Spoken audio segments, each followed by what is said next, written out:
Hello again. When the film called The Magdalen Sisters was released over 20 years ago, it caused a great deal of shock. How could such places have flourished for so long?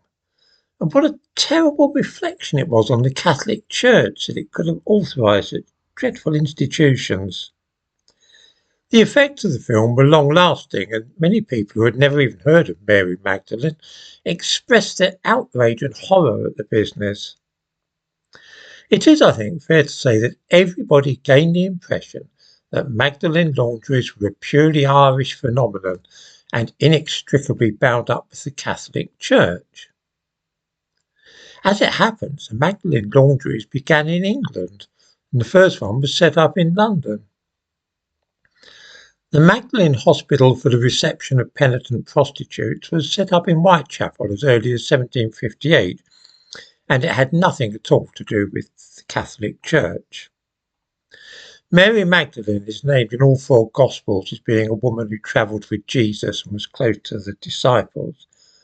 About 500 years after the Gospels were written, a pope decided that she was really a reformed prostitute, although there is no scriptural backing whatever for such an idea.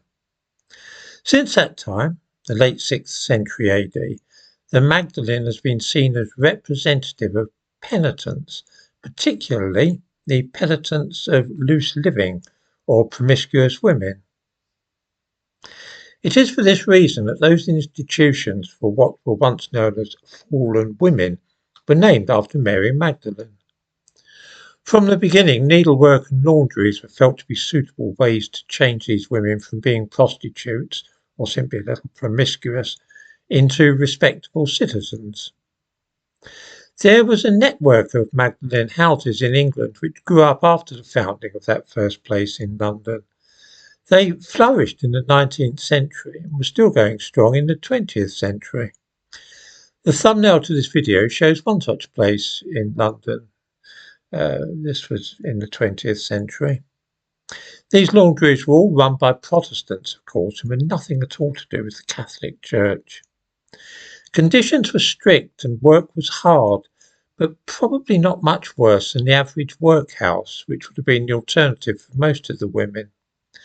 That they were overworked and the conditions appalling was increasingly recognised, and because of their status they were not subject to the same regulations or inspections as commercial premises. This meant that the hours worked were longer and the conditions worse than the average ordinary laundry. It was not until the passing of the 1901 Factories Act that inspectors were allowed to check out the conditions in England's Magdalen laundries. It will come as something of a surprise to many viewers that these Magdalen laundries were still operating in England as late as the 1950s. This is something which you will seldom hear mentioned when people are so scathing about the Irish laundries at that time.